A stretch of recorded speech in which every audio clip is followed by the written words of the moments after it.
Shalom Bapak Ibu yang dikasihi Tuhan. Sebelum kita membaca Alkitab firman Tuhan, mari kita berdoa.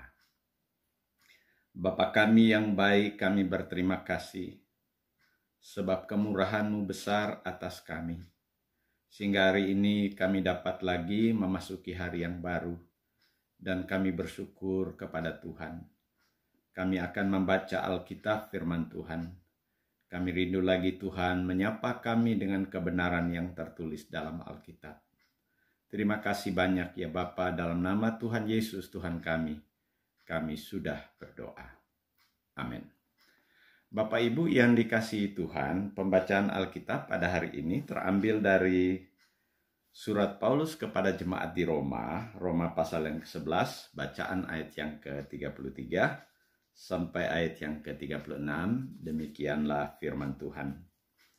Oh, alangkah dalamnya kekayaan, hikmat dan pengetahuan Allah. Sungguh tak terselidiki keputusan-keputusannya, dan sungguh tak terselami jalan-jalannya.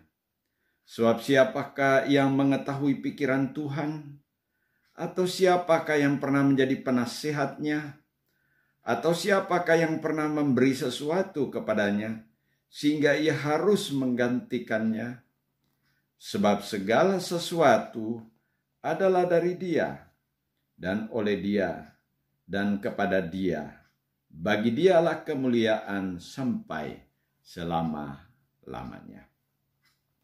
Bapak Ibu yang dikasihi Tuhan, setelah Rasul Paulus menguraikan tentang karya keselamatan yang begitu besar yang telah dikerjakan oleh Tuhan Allah kepada manusia berdosa, mengungkapkan tentang kasih Allah yang begitu besar bagi kita, yang tadinya adalah seteru yang dimurkai, tetapi telah beroleh kemurahan, dikasihi, diselamatkan, menerima anugerah, menjadi anak Allah.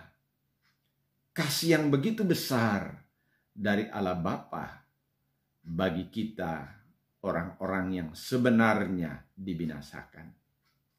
Merespon hal yang luar biasa ini, Rasul Paulus mengutip apa yang disampaikan oleh Nabi Yesaya dalam Yesaya 55 ayat 8, Yesaya 40 ayat yang ke-13. Oh, alangkah dalamnya kekayaan, hikmat, dan pengetahuan Allah, keputusan-keputusannya, dan juga jalan-jalannya. Bapak Ibu yang dikasihi Tuhan, setelah mengutip apa yang dikatakan oleh Nabi Yesaya, Rasul Paulus kemudian mengungkapkan kalimat yang sangat indah. Ia menuliskan bahwa pada akhirnya segala sesuatu adalah dari Dia, dan oleh Dia, dan kepada Dia. Bagi Dialah kemuliaan sampai selama-lamanya. Sekarang pertanyaan sederhana bagi kita ialah, bagaimana dengan kehidupan kita tiap-tiap hari?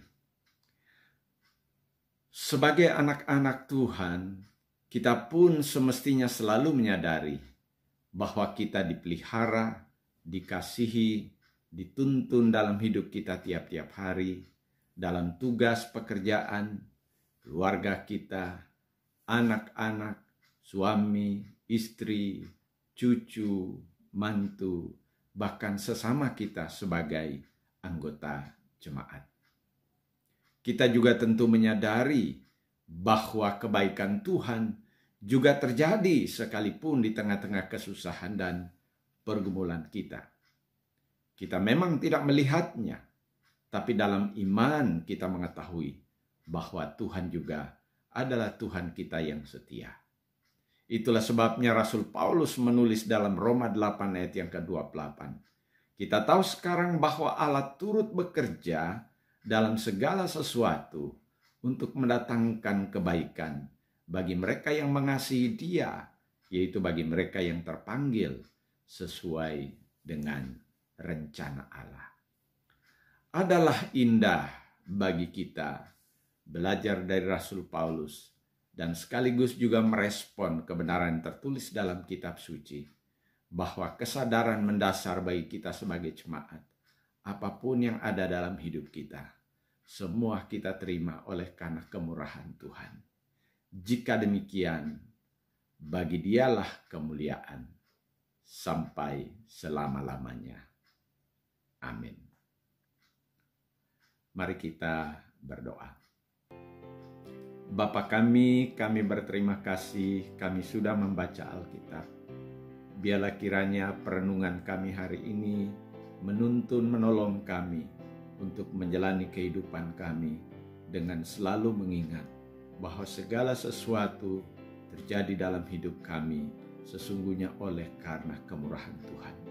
Dan biarlah juga kami semua belajar dari apa yang dikatakan oleh Alkitab, bahwa segala kemuliaan adalah bagi Tuhan Allah yang mengasihi kami di dalam dan melalui Tuhan kami, Tuhan Yesus Kristus. Amin.